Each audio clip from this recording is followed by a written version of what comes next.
এবারে শীতের ছুটিতে বাড়িতে গিয়ে বেশিরভাগ সময় আমি আমার শ্বশুরবাড়িতে কাটিয়ে এসেছি। প্রায় ১০ দিন মতো ছিলাম। আর বাড়িতে থাকা লাস্ট কয়েকদিন কিভাবে কাটিয়েছি সেটাই শেয়ার করব এই ভ্লগে।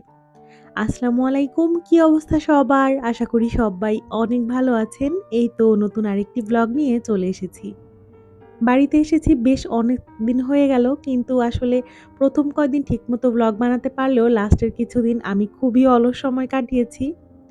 যাই হোক, এখানে অনেকগুলো ছোট, ছোট ক্লিপ নিয়ে আজকের ব্লগটা সাজিয়েছি। এটা ছিল আমি বাড়িতে যাওয়ার প্রায় ৩-৪ দিন পরে, আর ওইদিন ছিল হচ্ছে বৃহস্পতিবার। পরদিন হচ্ছে আমাদের কুমড়ো বড়ি দেওয়ার কথা ছিল, যার কারণে এখানে আম্মু আর আপু মিলে ডালগুলোকে সুন্দর মতো ধুয়ে নিচ্ছিল। কুমড়ো বড়ি কিভাবে দেয় পুরো রেসিপিটা আমি আসলে গত বছর একটা ব্লগে শেয়ার করেছিলাম। যদি কেউ দেখে না থাকেন, আমি গত বছরের ব্লগের লিংকটা দিয়ে দিব কমেন্টে, দেখে আসতে পারেন। এরপর হচ্ছে এই তো পরদিন সকালবেলা কুমড়ো বড়ি দেওয়ার পরে আমরা আবার এখানে পিঠা বানাচ্ছিলাম।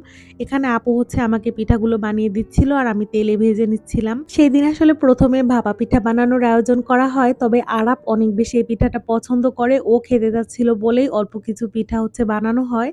তারপর দিন আমার শ্বশুরবাড়িতে আমার আব্বু-আম্মুর আসার কথা ছিল। তো সকাল, সকাল আমরা রান্না-বাড়া শুরু করে দেই। আর এদিকে হচ্ছে আমি ঘরটাও সুন্দর মতো গুছিয়ে নিলাম।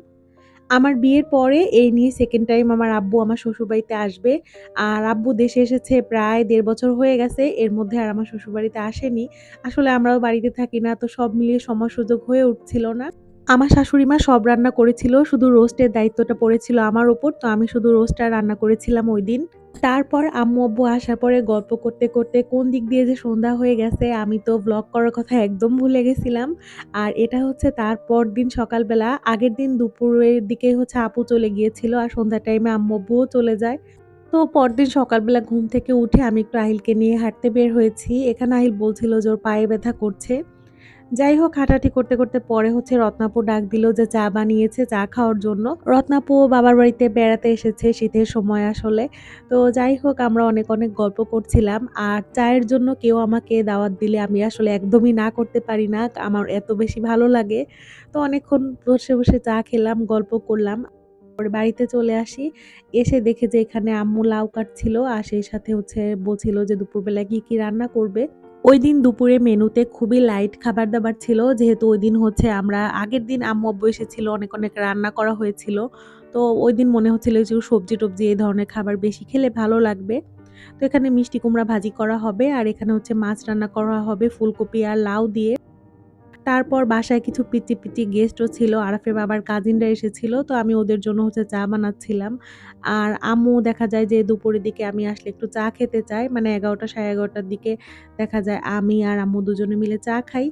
সেদিন যেহেতু আমার আগে, আগে চা খাওয়া হয়ে গেছিল, তো আমি হচ্ছে বাকি সবার জন্য চা বানিয়ে নিলাম। যাই হোক, এরপরেই তো পিচ্চি, পিচ্চি গেস্টদেরকে চা দিয়ে দিলাম। আর তারপর হচ্ছে বিকালের দিকে আমি একটু বাহিরে ঘুরতে যাই। অনেকদিন হলো বাড়িতে এসেছি, তবে এবার কোথাও বের হওয়া হয়নি। তো ওইদিন আরাফের বাবাকে বলেছিলাম যে আমাকে যেন ঘুরতে নিয়ে যায়। দুপুরবেলা আরাফাইল ঘুমানোর পরে আম্মুর কাছে ওদেরকে রেখে আরাফের বাবা আর আমি বের হয়ে গেলাম। গ্রামের মাঠ-ঘাট সবকিছু আসলে একেক সময় একেক রকম সৌন্দর্য ধারণ করে। অনেক বেশি ভালো লাগে।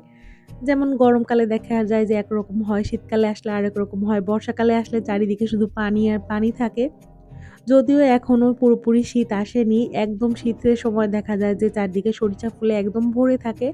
যারা আমার রেগুলার ব্লগ দেখেন তাদের কাছে হয়তো এই রাস্তাটা একদমই পরিচিত। এই রাস্তা দিয়েই কিন্তু আমি আমার ননদের বাড়িতে যাই। আবার গত বছর আমরা একটা বিয়েতে গিয়েছিলাম। ঈদের সময় এই রাস্তা দিয়ে গিয়েছিলাম। মানে রত্নাপুরদের বাসায়। তো মোটামুটি দেখা যায় বাড়িতে আসলে কোথাও ঘুরতে গেলে বা বেড়াতে গেলে আমাদের সচরাচর এই রাস্তা দিয়েই যাওয়া হয়। যাই হোক, এরপরেই তো আমরা অনেকক্ষণ ধরে ঘুরে বেরিয়েছি। আর তারপরে ঘুরতে, ঘুরতে একদম সন্ধ্যার টাইম হয়ে যায়। বাড়ি থেকে অনেক দূরে চলে এসেছিলাম। এখানে দেখলাম যে আখের ক্ষেত, এরপরে হচ্ছে সরিষা ফুল হচ্ছে একদম অল্প ছোট, ছোট আরকি। এখনো বড় হয়নি। কিছুদিন পরে আসলে হয়তো আরো সুন্দরভাবে দেখতে পারতাম।